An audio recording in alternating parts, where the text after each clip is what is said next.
What is an irrevocable trust? An irrevocable trust is an agreement allowing property to be held by one party for the benefit of another, stipulating that it cannot be readily revoked, altered, or amended. It is commonly used for asset protection and estate planning purposes. Now, a trust is a legal tool that consists of a settlor, who has created the trust, a trustee, who manages the trust, and one or more beneficiaries who receive the benefits from the trust. You will also hear a settlor referred to as a grantor or trustor. Now, the next question we answer is about revocable versus irrevocable trusts and how they compare.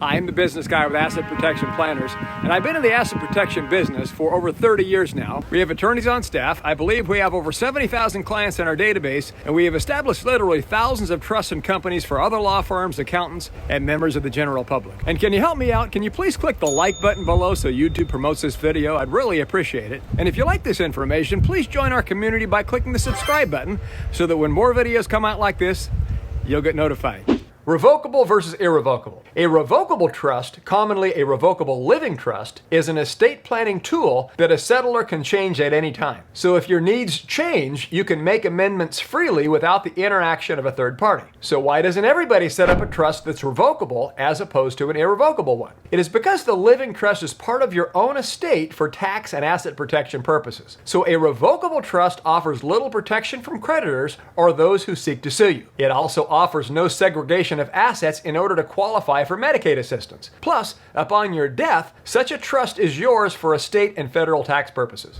Why irrevocable? The primary reason people use irrevocable trusts is to protect assets from lawsuits. Legal theory commonly allows a creditor to step into the shoes of the debtor. It allows the creditor to do what he or she could do. For example, let's say the settlor of a trust could freely change the beneficiary. If so, the judge could allow the one who sued the settlor to step into his or her shoes and change the beneficiary into himself. If the trust allowed the settlor to independently spend trust assets on himself, the creditor could step into his shoes and do the same.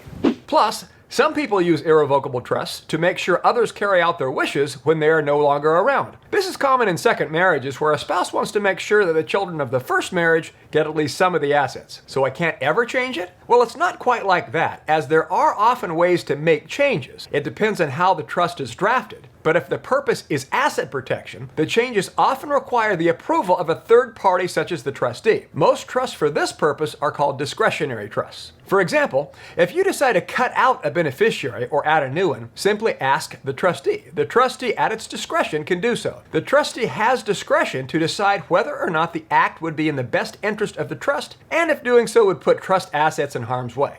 Now, with most irrevocable trusts, the settlors or beneficiaries may request that the trustee make certain changes. The trustee can generally do so if it does not put the assets at risk. So to say it another way, if you could change it directly, the judge could force you to change the beneficiary to your legal enemies. So by making it irrevocable, you are more likely to get what you want, the use of your trust assets. By requiring third-party intervention, it ties the judge's hands from directly forcing you to make the changes against your will. Now, there are many types of irrevocable trusts. Not all are for asset protection. There are trusts to hold life insurance, for charitable purposes, to reduce the tax bite, and to care for those with special needs. Asset protection trusts. While asset protection trusts are irrevocable, not all jurisdictions have asset protection trust law. That is, most places do not have laws where the settlor can also be the beneficiary of the trust and at the same time enjoy the trust assets. Moreover, most domestic trusts in the United States have been penetrated by results-oriented U.S. judges who cast the law aside and grab the assets any way they see fit. Since the U.S. trustee is under their jurisdiction, they simply order the local trustee who has no legal choice but to comply. So that is why case law has proven that an irrevocable offshore asset protection trust in jurisdictions such as the Cook Islands in the South Pacific, which is part of New Zealand, and Nevis down in the Caribbean, where in our case our international law firm can step in to protect you, we have seen it effectively protect assets from lawsuits in every case in which we've employed it. And I believe our firm has established more offshore asset protection trusts than any other firm worldwide. For more information, you can call us at the number below and speak with one of our attorneys or consultants.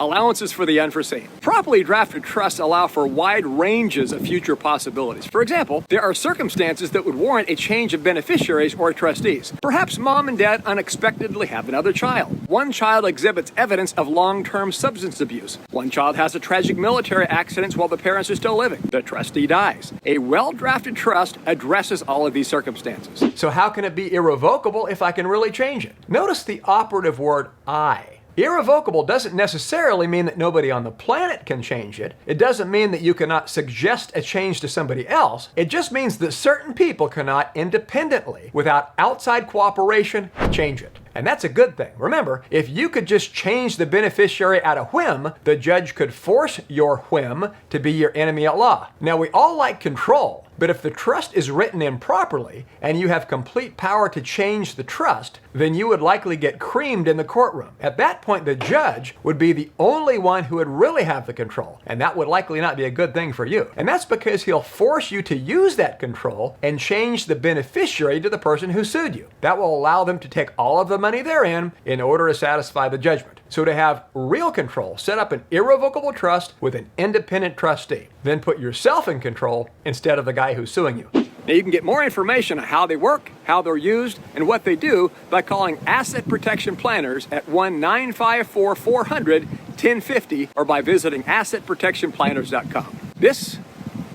is the Business Guy.